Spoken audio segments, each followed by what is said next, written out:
Hello everyone, welcome to this week's DevOps Chat. I'm really delighted to have with me Louise Paling, who I met a couple of months ago at the Knots Agile meetup, and we both had a brief chat about the topic today, which is DevOps and automation. So Louise, thank you very much for joining us. Hello. So maybe before we get started with talking about DevOps and automation, you could tell us a little bit about your background, the previous roles you've had, and what your interests are currently. Yes, certainly. I started out as a software developer. I did that for many years, was adamant all I wanted to do was code, and then slowly was won over to the dark side. And from there, I moved into a role leading DevOps transformation within a company of about 500 people. Currently, a couple of months into a role where my role is software delivery around generally platform and tools, but specifically around release pipelines and automation. Wow, okay. So, I mean, it's clear you've had a big sort of part to play in DevOps then, in those roles. And also, I suppose what's interesting is actually a lot of people know what DevOps is now, and a lot of aspects of DevOps are not new or even particularly complicated anymore. But the burning question isn't so much what is it, but how do you get to that? And that's what you've really been working on then, the transformation side of things. Yeah, it depends on where you're coming from, obviously. I found, speaking to several people and my own experience, that one common route in is through the automation piece. So obviously a lot of definitions of DevOps or a lot of descriptions of what you do include the automation piece. And a lot of people do focus on it. Everything around that is extremely important. Mm-hmm. But the automation is the bit everyone agrees on no matter what. It helps speed things up. It helps glue things together. And I find that by focusing on that and by starting on that, it really helps that route in. So if you've got an organization that's very waterfall and separate, start by pulling groups together by where can you automate the overlaps? If you're starting out on a greenfield, start by thinking, how do we get everything automated to start with? So that's right. So you're saying that in your experience, automation is actually a good place. So rather than trying to start with culture or mindset or the management side of things, actually start by looking at automation specifically. Yeah. You absolutely need to buy in from these things across everything, across everyone in the organization, from all levels. It was once described to me that the buy-in needs to be a pincer movement. On the ground floor, really buying into it, and you need management buying into it. Right, okay, so it's where those things meet. So speeds things up. Management are going to like that. That's not going to be a hard sell to say we can do these things. We can get a release pipeline so it's much smoother and much quicker. You can get the value to the customers faster. So that's telling developers on, let's put some automation things in there so you're not manually testing. That's not a difficult sell out. I mean, I used to find this with test-driven development. It kind of took what I called a boring, repetitive activity, which was running tests, running manual test plans, filling in test plans, and changed it into coding, which was something I liked doing. So as you say, it's a good sell for management because it makes things faster. It's a good sell generally for developers because it takes a boring task that turns it into an interesting task that they'll enjoy more. So I suppose, sorry, can I say again? So if you look at the other parts of your traditional DevOps set of things, so if you look at the CAMS acronym, mm-hmm. your measurements, it's easy to put some measurements around something that's automated. Sharing that's not difficult. You can put up dashboards, put these big numbers up, look what we've done. And as soon as you've got one team figuring out how to automate something, that can be shared somewhere else. And the culture part comes in by this becomes natural, this is what we do, and gets people together, collaborating and working on this. So if you're going to automate your testing, your developers are going to, heaven forbid, have to speak to the testers. And vice, yeah. Pipeline, your development team have to speak to your operations team. And that's a really interesting point that we've had some very technical discussions around containers in the past, as an example. And one of the things that has come out is it may appear to be a technology, but actually one of the big benefits is it forces this conversation and collaboration between developers and operations as they try to agree what the containers will look like.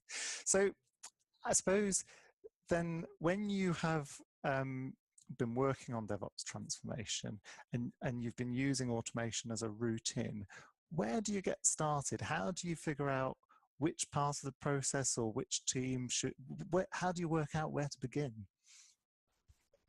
Eli Goldratt's theory of constraints is always a starting point. Anyone who's read the Phoenix Project or its original, the goal, look for those bottlenecks. Where's the one thing that's causing the problem? If you make something faster and it's not at a bottleneck, you're wasting your time. So I think, and that's it's a fantastic point to make, and it's interesting because one of my colleagues kind of said, "Oh, I must be the bottleneck," but then I think everyone on his team at the time thought that they were the bottleneck. So could you say a bit, because they're both great books which I'd encourage anyone to read, but could you talk a bit more about that point then and what theory of constraints helps with? It's looking at the full system. And in DevOps, it really needs to be the full system. You can't just look at the development bit in isolation or the operations bit. You need to know from that point you've decided you want to do some work or a request's come in from a customer to the point, not just that the customer has it, but that it's in there, it's stable, it's up and running, the customer is getting value from it. So that might take time for them to set something up or configure it depending what the request is. You need to look at that entire pipeline. Yeah. Value stream mapping would be my suggestion for where to start on. Mm-hmm. But if you just look at one part of that and you look at development teams only, you could easily end up down the route of, right, let's just make this agile, we'll get things out faster and faster and faster. If you've got a separate team deploying it and they can only deploy once every 3 months, it doesn't matter how fast you can get those releases waiting. They're queuing up, waiting to be deployed, or waiting to be tested at the end, or waiting for a customer to be able to take them on board. And so this reminds me of someone I used to work with, Paul Omar. He used to describe it as the time taken from customer asks to customer gets. And as you say, and then it also takes me back to my team when we started using Kanban. And I remember before we did that, the pressure was always on developers. We need to get developers to cut code faster. Can we reduce the time it takes for them to develop something? As soon as we had our Kanban system up, we realized actually in a change that took 4 weeks to deliver from start to finish, maybe a day was the time the developer was spent coding. So really they could code twice as quickly and it wouldn't make any difference. So, and I think, so that's really interesting. So you would say don't just kind of pitch in and randomly start automating stuff, but start by analyzing the system a little bit and thinking which part is going to give us the biggest benefit, which is the bottleneck. So, and what do you do next? Because I suppose, so earlier you said that teams, it's an easy sell to management and it's an easy sell to developers. Is it an easy sell to everyone, or are there people who might not be as enthusiastic about it? Well, the obvious one with automation is people who might be scared they're about to lose their job. Right, yeah. And now how do you handle that kind of scenario? I've been fortunate in the point where that's come up for me, and I've had examples of where we've automated elsewhere, and rather than people losing their jobs, we've actually did more in that area. So we've taken on an agile transformation. Mm-hmm. We've done an awful lot around automated testing and found out what we actually needed was more testers, more people to be able to look after that and control it. So at the point we were looking to go to DevOps, I was able to point at that and say, well, you're worried that, I don't know, maybe if the deployment people were concerned or the operations people, well, we've done this before. Yeah. We found absolutely that didn't happen. Now, you might not be able to find examples in your company, which I was fortunate enough to do, but there are a lot of examples out there where that's the case. And employing people is difficult.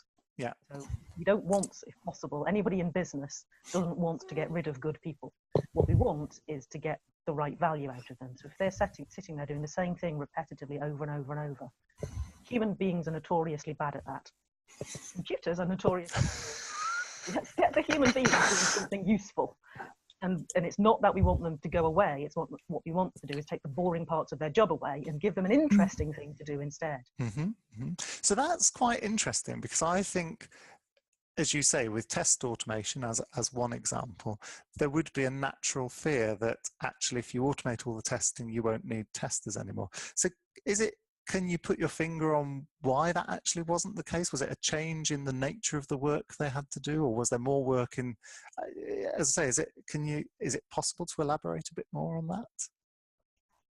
We found that the more testing you do, the more you need to do. So you have, in the traditional sense, a certain amount of tests you're going to run on the new functionality and a set of regression tests you'll do right at the end. As soon as you try and left shift that and bring it in earlier, you actually say, well, we can also do this, and we can do this other type of testing, and we can bring this in sooner. And it's actually a bit more difficult to maintain these tests than we thought. There's actually a maintenance activity that's needed there. So it was a mixture of understanding that there's maintenance that needs to go into these tests, and really valuing the testing mindset. So it's something separate from developers. I completely expect that all developers, any developers listening, I expect you to get into that mindset. And on a day-to-day basis, it is useful to have that being an independent person and somebody thinking through those obscure scenarios that you do need to put out there.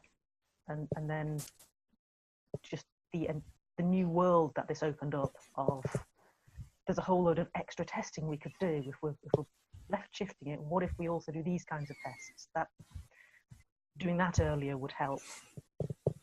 And I suppose, does something come into play around the kind of motivation? This is going to be a really complicated phrase now.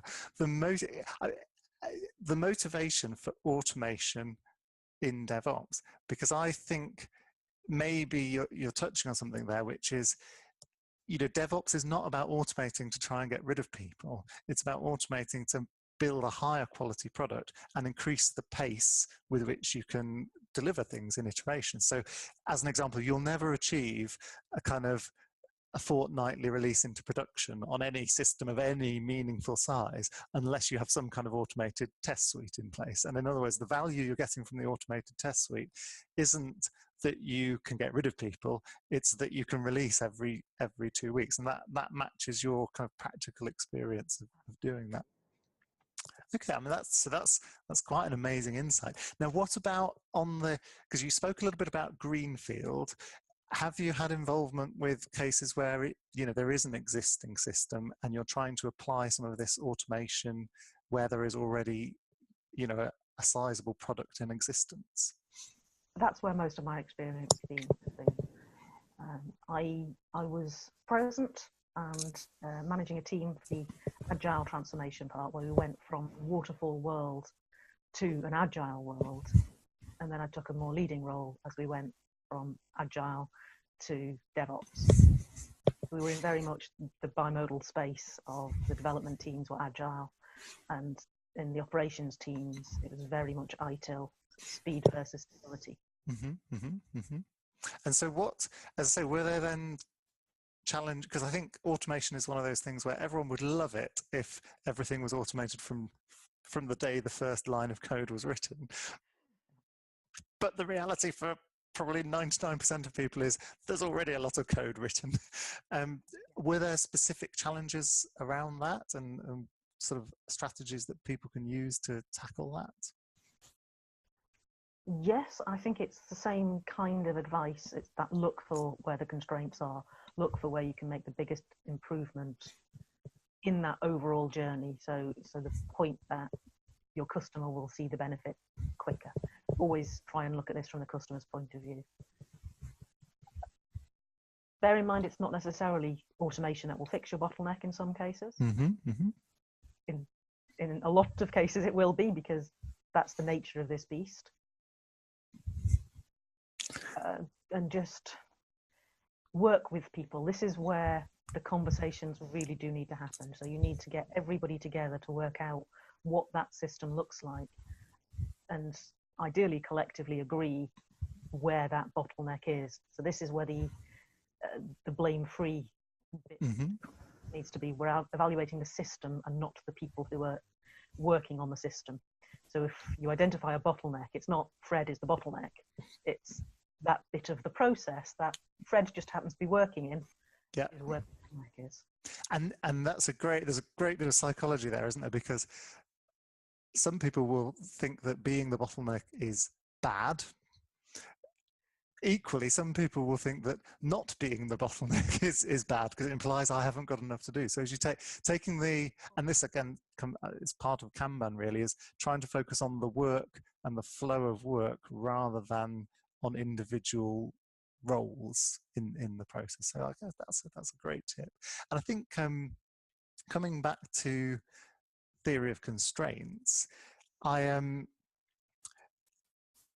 suppose when you found the bottleneck, if you go back to theory of constraints, kind of elevating the bottleneck is the first sort of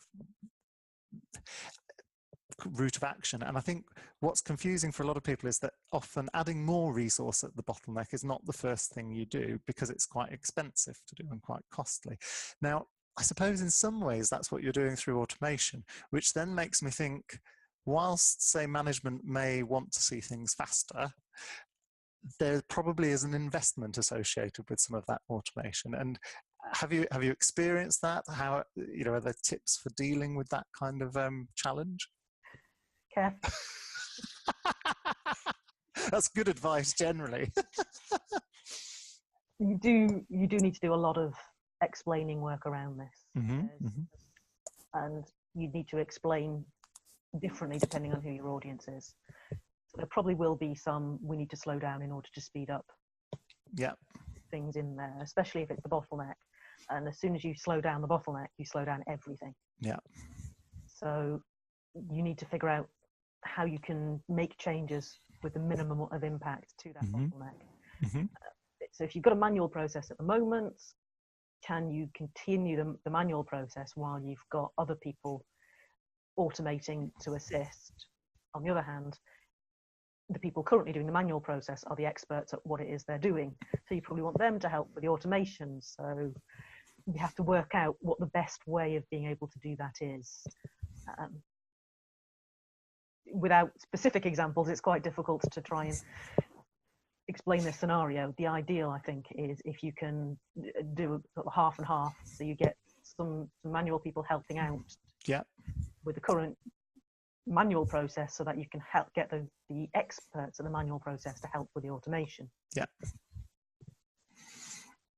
How possible that is depends on how many single points of failure you've got around that. You often find the bottlenecks are those places where the most single points of failure are lurking. But I suppose crucially, and I think Henrik Knyberg said this in his book on Kanban or Scrum, one of the two,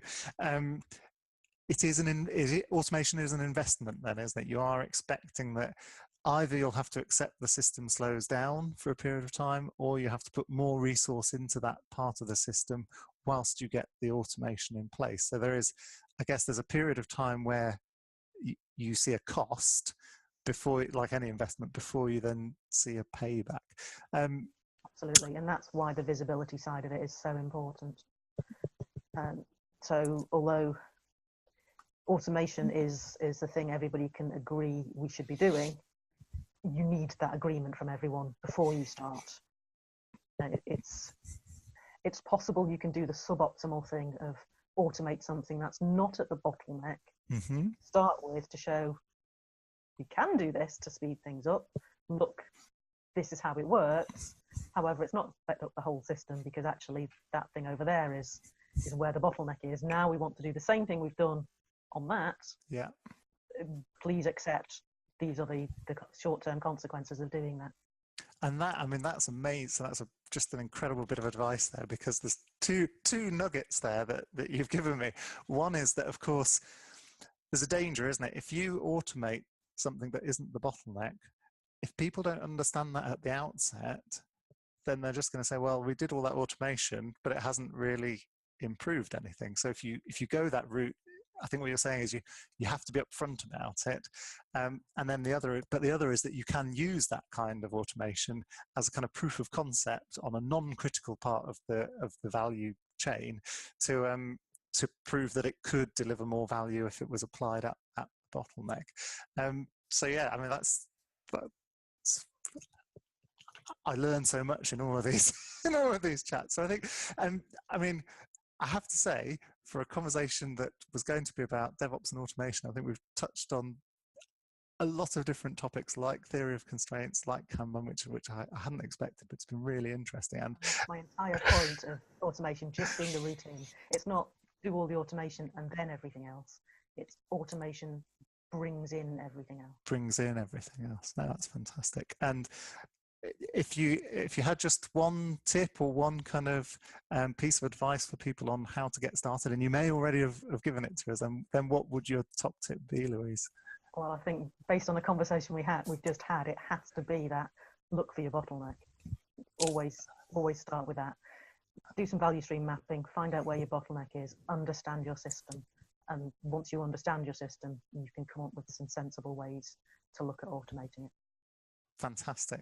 That's cracking. So really enjoyed that. As always, I learn a ton of stuff each time I speak to someone on these DevOps interviews. So thank you very much for taking the time to talk to us. And I'm really looking forward to the Twitter discussion on Thursday night. Thanks very much, Louise. Speak to you again on Thursday.